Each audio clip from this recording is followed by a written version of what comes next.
School के दिन याद है वो आखिरी घंटी का इंतजार। बस बैग पैक करना है और घर भागना है। 19 अगस्त 2025 को 10वीं क्लास का स्टूडेंट नयन संतानी भी बिल्कुल यही महसूस कर रहा था।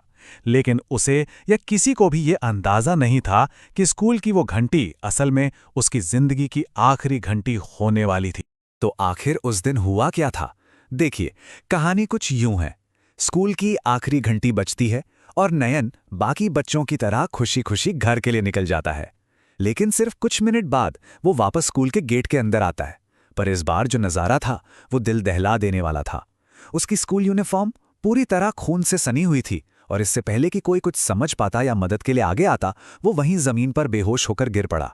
हर ऐसी त्रासदी के पीछे एक चेहरा होता है, एक कहानी होती है, एक जीती जागती जिंदगी होती है। तो सवाल यह है कि आखिर नयन संतानी था कौन? नयन अहमदाबाद के एक बिल्कुल आम परिवार से था, लेकिन उसका स्वभाव बहुत ही प्यारा और जमीन से जुड़ा हुआ था। वो दयालु था, उदार था और उसके दोस्त बताते हैं कि वो हमेशा दूसरों की मदद के लिए तैयार रहता था।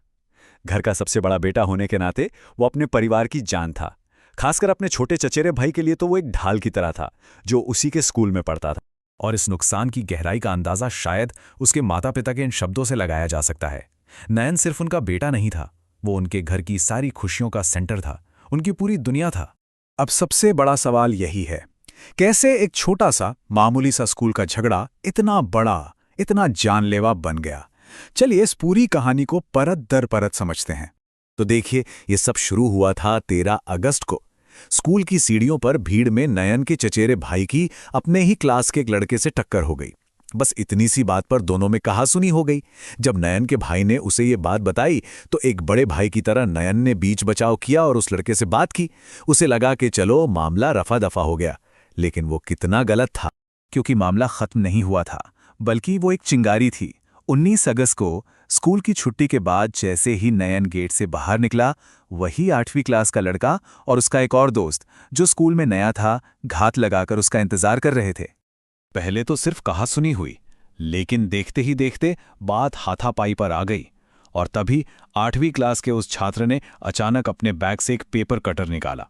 अब सोचिए, पेपर कटर एक आम सी स्टेशनरी की चीज है, लेकिन अगर उसे हथियार की तरह इस्तेमाल किया जाए तो वो जानलेवा हो सकता है। और उसी पेपर कटर से उस लड़के ने नयन पर एक के बाद एक कई वार किए। लेकिन ये कहानी सिर्फ बच्चों के झगड़े की नहीं है। यहीं से कहानी एक और बहुत ही भयानक मोड़ लेती है। ये कहानी है एक संस्था की नाकामी की, जिसकी सबसे पहली जिम्मेदारी उन बच्चों की सुरक्षा थी। तो जरा सोचिए, जब नयन खून से लथपथ जमीन पर गिरा तो एक स्कूल को सबसे पहले क्या करना चाहिए था? उनका इमीडिएट रिएक्शन क्या होना चाहिए था? जवाब चौंकाने वाला है और दिल तोड़ने वाला भी। स्कूल ने कुछ नहीं किया, लिटरली कुछ भी नहीं। रिपोर्ट्स की माने तो करीब 15 से 30 मिनट, सोचिए 15 से 30 मिनट तक नयन वहीं जमीन पर तड़पता रहा। स्कूल का स्टाफ, टीचर सब बस खड़े होकर देखते रहे। किसी ने भी उसे फौरन अस्पताल ले जाने की हिम्मत नहीं दिखाई। वो कीमती मिनट जब शायद उसकी जान बचाई जा सकती थी, वो बस लापरवाही की भेंट चढ़ गए। और स्कूल की इस लापरवाही का सबसे दर्दनाक सबूत हैं नयन के पिता की ये शब्द। जब स्कूल को मदद का हाथ बढ़ाना था, तब नयन की माँ और चाची ने उसे खुद उठाकर एक ऑटो रिक्शा में डाला और अस्पताल लेकर भागी। और जैसे जैसे जांच आगे बढ़ी, और भी ज्यादा चौंकाने वाली बातें सामने आने लगीं। स्कूल ने सबूत मिटाने के लिए फौरन पानी का टैंकर बुलवाकर खून के धब्बे धुलवा दिए। प्रिंसिपल को ये बात पता थी कि बच्चे सेल्फ डिफेंस के नाम पर स्कूल में चाकू लाते हैं, लेकिन फिर भी कोई एक्शन नहीं लिया गया। पेरेंट्स ने तो यहां तक दावा किया कि स्कूल ने पहले भी ऐसी कम से कम 12 हिंसक घटनाओं पर पर्दा डाला था। और सबसे परेशान करने वाली बात, नयन और आरोपी के बीच का ये झगड़ा 4 साल पुराना था, जिसे स्कूल ने हर बार बस एक सॉरी बुलवाकर निपटा दिया। कभी पेरेंट्स को इन्वॉल्व करने की जरूरत ही नहीं समझी। तो मतलब तस्वीर बिल्कुल साफ है ना? ऐसा लगता है कि स्कूल के लिए अपनी इमेज, अपनी रेपुटेशन और पैसा बच्चों की जान से, उनकी सुरक्षा और शिक्षा से कहीं ज्यादा जरूरी था। अब बात करते हैं आरोपी की मानसिकता की। पुलिस को जब उसके इंस्टाग्राम चैट्स हाथ लगे तो सच कहूं, उन्हें पढ़कर किसी के भी रोंगटे खड़े हो जाएं। उसकी बातों का लहजा किसी 13-14 साल के बच्चे का नहीं, बल्कि एक कट्टर अपराधी का था। ना कोई पछतावा, ना कोई अफसोस। इस पूरी ट्रेजेडी के बाद जो हुआ वो सिर्फ एक परिवार का गम नहीं था, वो पूरे समाज का, पूरे समुदाय का गुस्सा बनकर फूटा, जो अब सिर्फ और सिर्फ न्याय की मांग कर रहा था। शुरुआत तो एक शांतिपूर्ण विरोध से हुई थी, लेकिन लोगों का गुस्सा और स्कूल की चुप्पी ने इसे और भड़का दिया। देखते ही देखते गुस्साई भीड़ स्कूल के अंदर घुल गई और जमकर तोड़फोड़ की। हालात इतने बेकाबू हो गए कि आखिरकार दंगा नियंत्रण टीम को बुलाना पड़ा। अब जब इतना हंगामा हुआ, इतना दबाव बना, तो जाहिर है प्रशासन को भी हरकत में आना पड़ा। दोनों आरोपी लड़कों को बाल हिरासत में भेज दिया गया। स्कूल मैनेजमेंट के खिलाफ लापरवाही का केस दर्ज हुआ और बाल अधिकार आयोग ने भी अपनी जांच शुरू कर दी। लेकिन ये केस सिर्फ एक क्राइम फाइल बनकर नहीं रह जाता।